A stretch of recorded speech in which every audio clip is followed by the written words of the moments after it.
up, y'all? Welcome back to Trucking with Trucker D. I'm Trucker D, and we're back at it again. So today is Friday, and we are getting ready to head out from Circleville, Ohio, and head up to Springfield, Ohio to pick up a load going back to Royal Oak, which will get us back home for the weekend. We're just hoping that we can get this load off today and not have to wait till Monday, because we pick up in Livonia on Monday. So let's figure out how to get the hell out of this Love's parking lot. Now, I've been talking about being an owner-operator and how I became an owner-operator, and yeah, I'm gonna get to that today here while I drive down the road on this rainy day that we're dealing with. Now, before I get started, let me tell y'all, if you want to become an owner-operator, it's fun. It's great being your own boss. But do not get into truck driving or becoming an owner-operator unless you are truly passionate about truck driving in the industry. Because if you're in it for money, days like today will be a complete disappointment for you. And I'm going to tell you why right now. This freaking thing back up. So, I gotta go left here. So, this whole trip this week has been nothing but disappointment and one pain in the butt thing right after the other. Now, I started my week on Tuesday this week because the wife's birthday was Monday, and I had a great start to the week. I had 2 loads booked that paid right around $22.50 or something like that. So I picked up my first load Tuesday morning and headed down to Ohio, and it was a 2-stop load, but the great thing about that was the second stop got canceled. So I still got the same pay, just with less miles, which I was completely fine with that. So, considering that the shipper was late loading my truck anyways, it made it easier for me to get to my next pickup, which was over in Lockhorn, Ohio, going over to Bluffton, Indiana. So I got my pickup done, spent the night there at a Love's truck stop there in Bluffton, Indiana, or in Lockhorn, Ohio. Woke up the next morning and drove over to Bluffton, Indiana. Now, my appointment wasn't until 6:30, but I'm like, well, if I get over there early, maybe I can get this delivery off. So I drove over there, got there, and unfortunately I wasn't able to get my delivery off, and I ended up sitting there all day long. Well, my plan was to get it off early and then get a load coming back to Circleville, Ohio, where I was supposed to be picking up on Thursday. So that didn't work out the way I wanted to. I didn't end up getting unloaded till almost 10 at night. So I didn't even bother. I just spent the night there at the shipper, or at the receiver, and headed all the way to Circleville, Ohio the next day. This is where things started going rough, and basically it screwed me out of $2,000 in getting home. So I need some coffee, hold on. So, I hate yellow lights when it's raining out.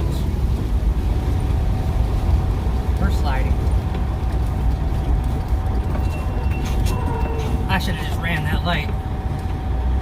Now I think... Harsh event detected. Harsh event detected. I should have just went through that yellow light. Anyways, I forgot where I was. So, got out to Circleville for my pickup. Got there, my appointment was at 1. I arrived probably around 11 o'clock. And I got right in the dock. I'm like, okay, this is going smooth so far. I'm gonna get this, get over to Valparaiso, Indiana, and get this off, and get over to my place for pickup for the next morning. Get my 10 hours in, get back home. Yeah, it didn't work out that way. I ended up sitting there almost to 6 o'clock at night before the shipper actually called me and told me we don't have enough product to load you up and for you to deliver. So right there, I was completely out of my... I knew right there and then I was out of my $2,000 load, because my next load, it was a bundle load that I booked with Uber. And my next load picked up in Portage, Indiana, going back to Galesburg, Michigan. And I was not deadheading the 338 miles to pick up an $830 load to go back to Michigan. It just didn't make sense to do that. So I got that load, I got Uber to cancel that load. And I stayed the night over here at this Love's Truck Stop in Circleville. Well, I woke up at 8 o'clock this morning. It's now 11:15. And I've been trying to book loads ever since, going back, finding something that picks up today and delivers today back in Michigan. And let me tell you, finding loads on Fridays are just not that easy. So, luckily we got it going. We're on our way to our pickup now in Springfield, Ohio. And we will pick that load up and hopefully get back up to Michigan and get it delivered on time. We're going to be pushing the clock, pushing our hours. Well, we're not pushing our hours, so to speak. We're going to just be fighting time, because it's pickup between 7 and 3 and delivered between 7 and 3. But I looked at the place we're going to, and they stay open till 7 p.m. tonight. So, yeah, we'll see what happens, I guess, with that. But as far as becoming an owner-operator, this is just one of the things you got to deal with when it comes to that. Now, how I got started as an owner-operator, I'm getting phone calls like crazy right now. I haven't had a phone call all morning long. I try to make this video, and I keep getting phone calls. So anyways, when I decided I wanted to be an owner-operator, I actually had the decision while I was still in school. But I honestly never really thought I'd make it this far. And I didn't quit working for it. I started saving. For a good 5 years I saved. I mean, I've been saving with the wife since... basically since her and I got together, we've been saving up. We didn't really have a destination for the savings until I decided I was going to go into truck driving. And just the owner-operator aspect of the whole thing interests me, so I probably researched being an owner-operator and how to get my own authority for about a good 3 years. Not to mention a radio show that I listen to on Sirius XM called Trucking Business and Beyond. A guy by the name of Kevin Rutherford hosts that. He's very savvy when it comes to business. So, when you want to become an owner-operator, my best advice to you is first make sure you're passionate. Make sure you're passionate truck driving. Make sure that this is something that you're doing because you love it, not because you want to make money. Because I'll tell you what, I'm not making a shit ton of money out here. I'm making just enough money to pay the company bills, pay my home bills, and put a little bit of savings away for the company. You know, you're not gonna make more than being a company driver right off rip. I'll tell you that right now. Becoming an owner-operator is all about learning. It's a big learning process. So if you're gonna start as an owner-operator, don't do it because you want to make money. Do it because you're passionate. Because it will make you money. It's just not going to make you a millionaire. Now, you should start like I did. Pay off debt and save money. And if you're a company driver right now who wants to become an owner-operator, that is your best time to educate yourself. Listen to podcasts. Listen to books online about business and saving money and all sorts of things like that. Educate yourself. Don't just jump into it. A lot of people who just jump into it without no capital end up failing within their first 6 months. Our company, this truck, as I've said before, it's paid for. We don't owe any payments on it. We just have to make our maintenance, do our maintenance on it. That's it. Make sure it continues to be profitable for us. Now, I did break down and buy a trailer. I was going to do power only for probably 6 months, but then I decided that, well, what happened was Amazon, I kind of got screwed up with Amazon. They were going to be my bread and butter. But because of miscommunication and language barriers between me and the people that do the logistics end of the whole Amazon setup, I ended up getting my acceptance score screwed up because of them. And that's a whole nother story for another day. But yeah, that whole issue, that all got screwed up because of the language barrier, so I wasn't able to get access to as many loads as I was before, and it was starting to hurt me. And then when I ended up, I probably made a good $5,000 out of 1 week of power only, but I had to stay gone for a week, and that's not how I really wanted to run when I started doing this. I wanted to be able to go out and come back, maybe be gone for a night or two at the most. So,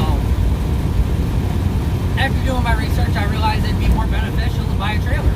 So that's what we did. So we paid $25,000 for the trailer after the $5,000 we put down on it. It's $655 a month for the 4 years. It is what it is. I like my trailer. It matches the truck. So, but yeah, save your money, pay off debt, and save. And right now is a good time to save because the market is absolutely horrible. There is no market for buying trucks right now. Used trucks are probably up 80% from what they were 6 months ago as far as cost goes. I mean, this trailer is a 2012 Hyundai Translead, and it was $30,000. Now, when I first started doing research on becoming an owner-operator, trailers like this one were probably about $12,000. So, yeah, inflation has definitely hit our economy. But once you get going with your finances, get your debt paid off, and take business classes. One of my favorite classes that the wife and I took together, which really helped me save my money, well, save our money, was Kevin Rutherford's Stop Pulling the Steering Wheel and Start Driving Your Business. Figuring out your net worth and all that, and where you could cut costs on your daily lives was a big beneficiary to this whole concept of becoming an owner-operator. It helped me figure out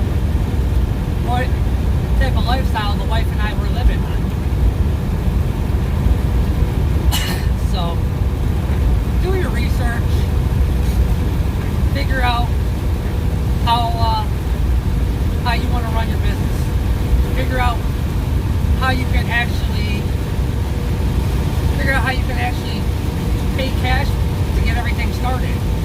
Try your best not to take out loans.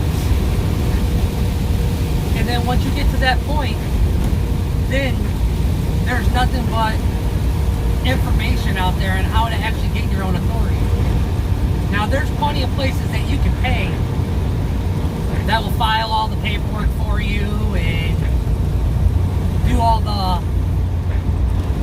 the backdoor stuff, so to speak, as far as license and insurance and stuff like that, you know. You can pay somebody easily to do that, but why bother doing it when it's something simple you can do yourself? You know, that's the one thing I don't agree with Kevin Rutherford on, is he says pay somebody to do it, because what's the point of learning how to do something you're only going to do once? But then I take a step out of, or a page out of his book and say, you know, he always says, use your uniqueness to profit from others, or something along those lines. And when I say that, why not learn how to get your own authority and file all that paperwork? And then you can become one of those services that does that stuff for people. You know? If you can find time on your business that you do now.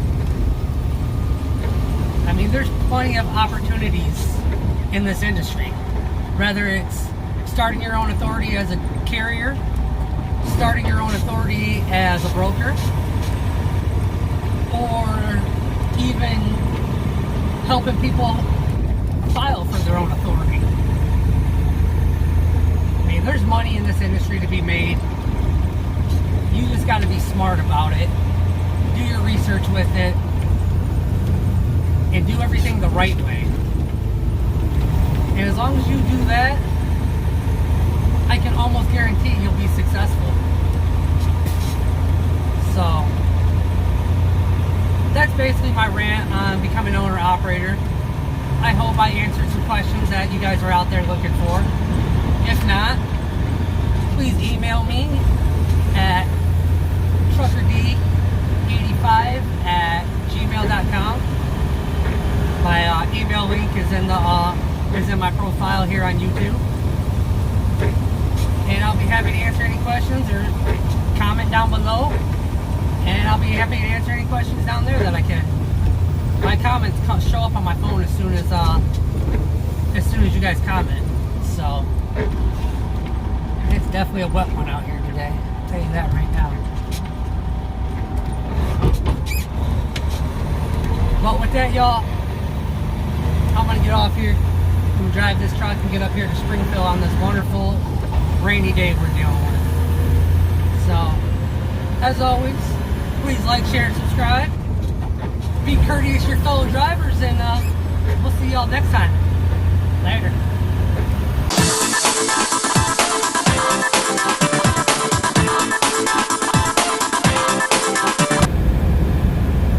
What's up, y'all? Now, I know I closed out the last segment of this video and said that I'd see y'all next time. Well, I just had to come back out here and let y'all know the week got even worse with this little BS run that I booked today. So, I finally found this load. You know, it was hard as hell to even find this load to begin with. And everything the broker told me, I honestly think they were just telling me some BS just to get me to take this load. Now, when I talked to the girl on the phone, she told me that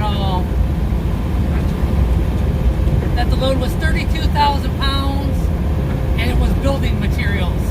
I asked her, I was like, what kind of building materials are they? She's like, oh, like pipes and hoses and stuff like that. I'm like, okay, cool. Well, it shouldn't be too heavy. I mean, yeah, 32,000 pounds, a little bit of weight, whatever. Well, I also wish they would have informed me the place I was going to, there's a good possibility it may be a swamp. So let me back up. I get there to the place.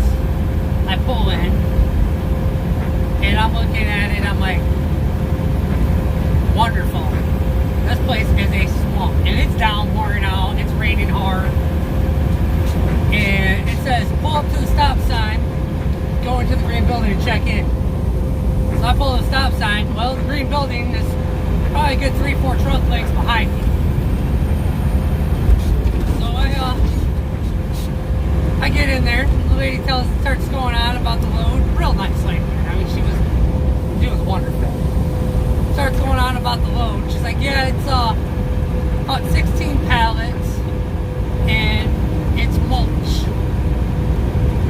I'm like, that's not building materials. She's like, no, not at all. She's like, garden supplies. And I guess I should have questioned it when I finally got my rate con and seen it was going to English Gardens up here in Royal Oak. They don't have building supplies, they have gardening stuff.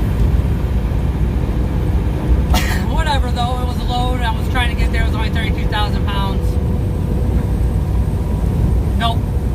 Once again,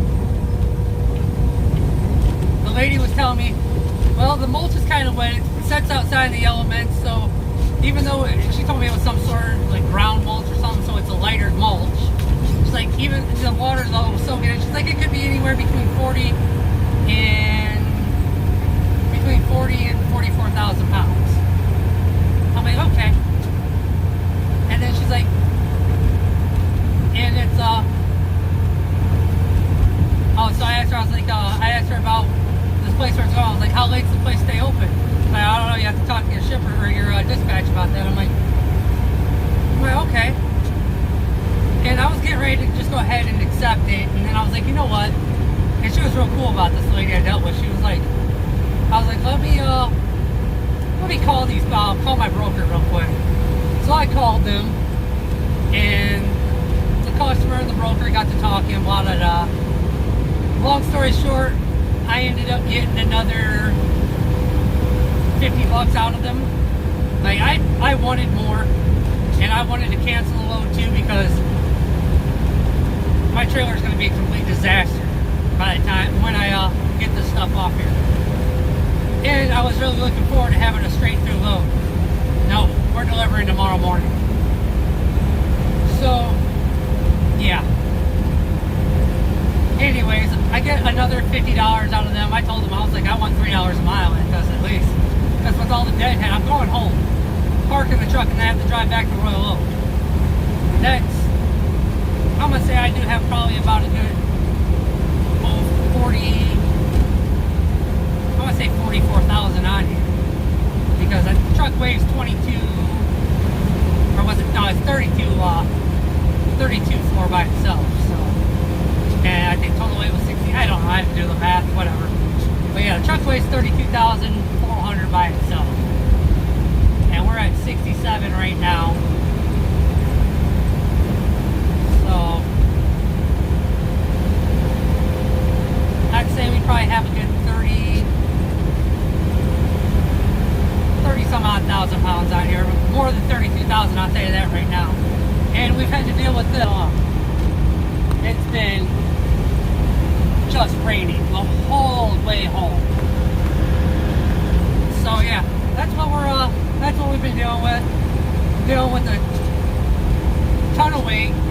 We did go through some hills, some decent sized hills, and I may have pissed off people behind me because I was going a little bit slower than probably everybody else. But you know what? My assets, my moneymaker, my company. I'm not risking it because the company driver behind me wants to do 80 miles per hour in this weather. Go have at it, bro. As soon as you wreck your truck, you can get put back in another truck if you still have a job.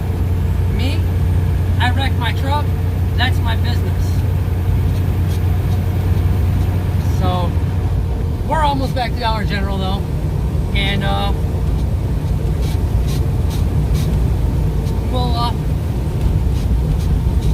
we're almost back to Dollar General. We're going to park the truck for the night. We're actually back in Michigan. It's starting to get dark out. We've got an arrival time of, well, the GPS says 7:34, but I don't know what's wrong with the GPS. I'm going to update it when I get home. It's telling me to go west on the Northwest 12 when I could just take 23 up to 14 to 275 to Telegraph. Whatever though. So yeah, we're gonna get up tomorrow, go deliver this stuff, and continue on with the plans that we had for the weekend. And then Monday we head back out. So check out these pictures right here. I took pictures of the swamp that I had to back up into. I know, even though it's been raining all day, once it finally quits raining and